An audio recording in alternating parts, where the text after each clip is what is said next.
Good day, sir. My name is Avin Nicolo Robles, and our group will demonstrate the techniques and types in treating injured people during or after a natural disaster. I chose the head and shoulder injury. You must assess the type of injury the individual has. An example for that is, imagine a person is injured in the head, and the appropriate technique required is the head injury. When your shoulder is injured, the shoulder injury technique is required. Feeling the injury, covering up the body part with a scarf. If there's a kit present, use it. Second, fold your scarf triangular in apex or type of bandage. If your scarf is small or a different cloth is present, use, tear, and fold it into a triangle bandage. For folding your scarf, you may refer to this guide. Either you place your scarf into a flat surface, or if there's no flat surface present, either hold it by hand. Second, follow these types of folds. For folding scarf, hold the bottom of the scarf. This is called the apex. And then place it on the top. Fold again for 2 times. 1, 2. That consists of 3 folds overall. Then you have this.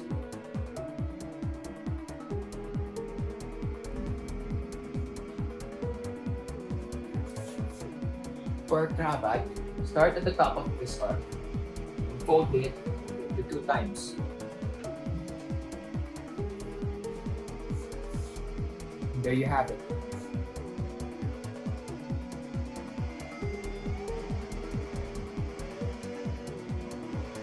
Head is similar to the scalp type injury and requires the forehead type of bandaging. In demonstrating the wrapping technique, put bandage, if you have one, to the individual's forehead first. Second, do an apex type of triangle fold and wrap it to the individual's forehead.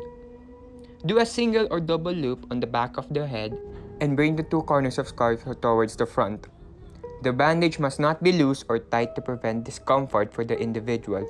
Finally, knot the bandage and neatly tuck in excess cloth to finish the forehead type bandaging.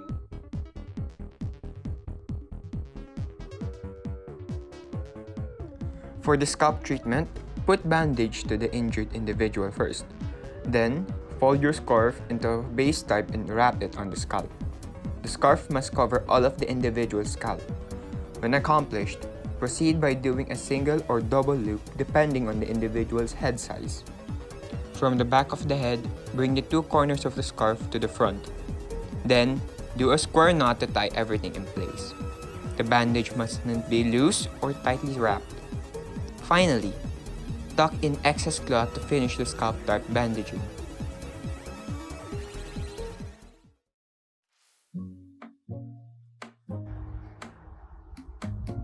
Hi, I'm Sofia Cherlis Esferolino, and I will demonstrate how to bandage a casualty with ear, cheek, and jaw injury and a casualty with elbow injury.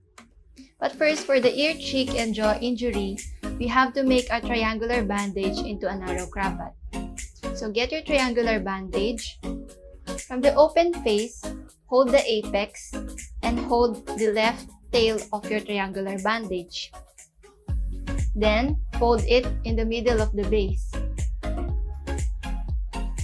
Make sure that your fingers are here in the middle of the base and your fingers are here at the apex. Once you are in this step, fold it again in the middle, like this, and insert your finger in this part and pull this part outwards. Now we have a broad cravat. Since we need the narrow cravat, we have to do the same procedure again. Fold it again in half. Insert your finger here. Pull this part outwards. Now we have a semi-broad cravat. We have to do the same procedure again. Fold it in half. And now we have a narrow cravat. To provide first aid for a casualty with ear, cheek, and jaw injury, first, rest the casualty's chin on the narrow cravat. Make sure that the bandage is covering the patient's ears also. Twist the ends of the cravat, making a right over left or left over right pattern, but in my case, it's a right over left. Tie the cravat around the forehead.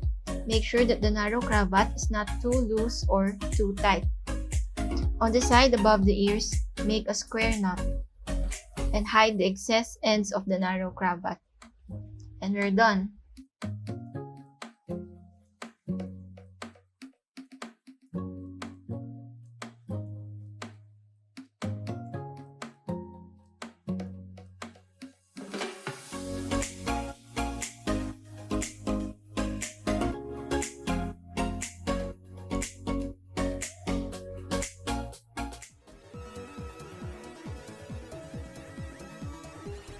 In the shoulder injury, since my body is large to support the scarf wrapping, I brought in a family member and used the first aid kit bandage to demonstrate the technique. First action to do is to wrap the bandage on the shoulder joint. After doing that, loop once to secure tight. Second, bring both ends to the other side of the pec, dependent on which shoulder is injured. Lastly, secure the bandage by doing a double square knot and tuck in excess ends. You finished the shoulder bandaging.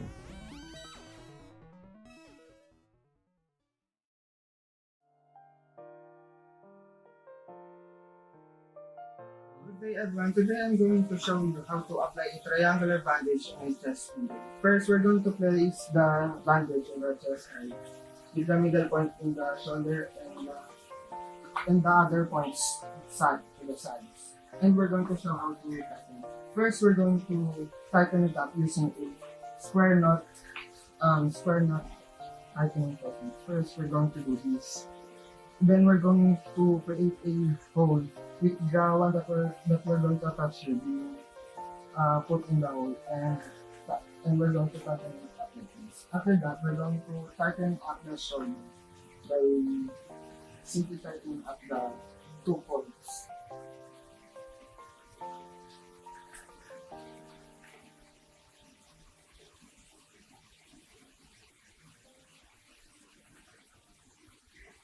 And there, this will be the bandage on the chest injury. And if it's too big, you can adjust it in here. To provide first aid for a casualty with elbow injury, we need to support the injured area with an arm sling using a triangular bandage in its open face. First, make the casualty support the injured arm with his or her uninjured arm. Gently pass the triangular bandage on their arm and over their shoulder.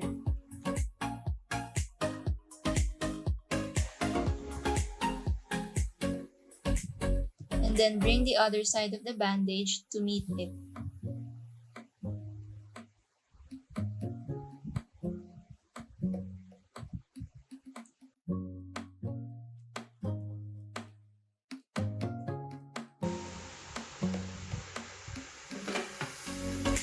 Bring the left and right ends of the bandage on the nape of the casualty and make a square knot.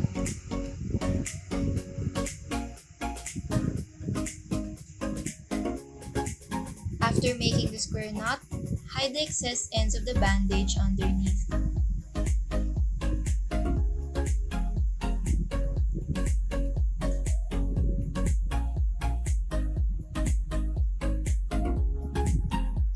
Twist and make a knot with this excess end until it becomes tight and snugly fits around the elbow.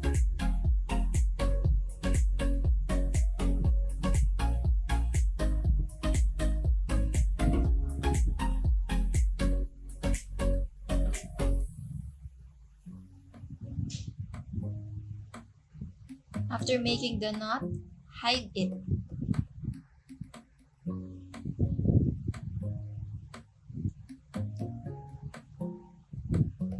And we're done.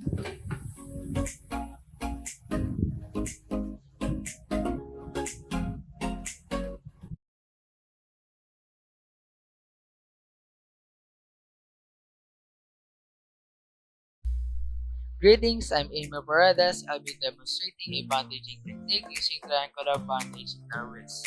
But since I don't have a triangular bandage, I have to improvise some.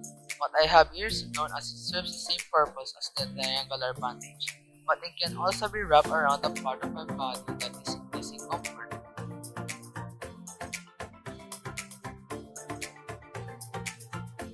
So first is to put the middle part of the bandage on someone's palm.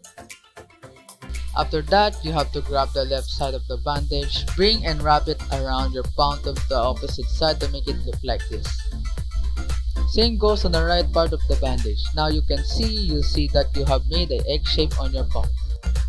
On this step, this is optional but I still recommend you to do so. So after you've done the second step, you have to tie it up behind your hand so that the bandage will be tightened and prevent from letting it loose. And the last step, do the same thing you did before during this step. Tie it up on your palm and you're done. Since I have a longer equipment, I have to wrap it around my wrist so that it makes it feel comfortable and tighten.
Hi, I'm Mark Agasata and I will demonstrate the open bandaging technique for hand injuries.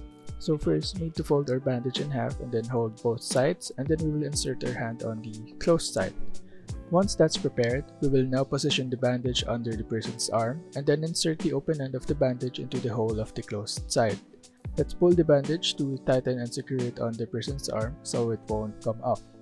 Now that the bandage is securely placed on the person's arm, we can now tie the rest of the bandage around the person's neck in order to support the weight of the arm. Let's make sure that we will tie the bandage tightly so that it won't fall off.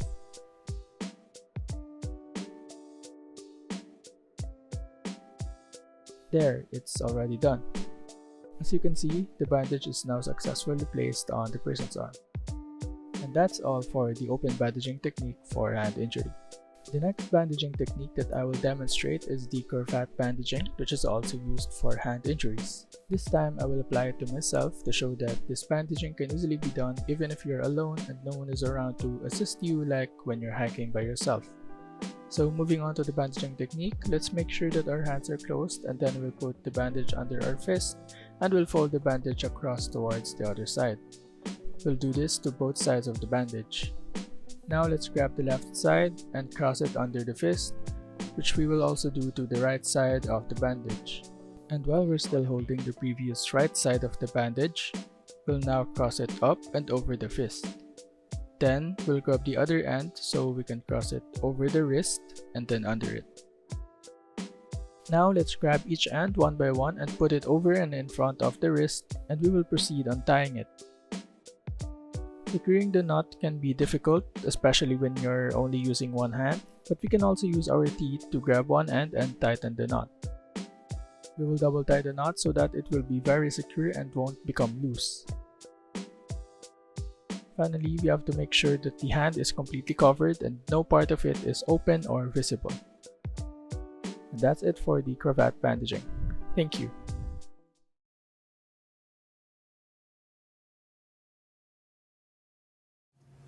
Hello everyone. So today I'm going to teach you how to treat an ankle injury using the triangular bandage. So to start off, you're going to need the triangular bandage itself, or you can use an alternative such as cloths or something like that. So yeah. So what you're going to do is you're going to put the bandage under the foot, and then you're going to wrap it around evenly and straight. After that, you're going to put it behind the foot, making sure it's tight enough that it is not flimsy. Then after that, you're going to put it again under the foot, and then you're going to tighten it up so that the bandage is secure. So that is how to aid an ankle using the triangular bandage. Thank you.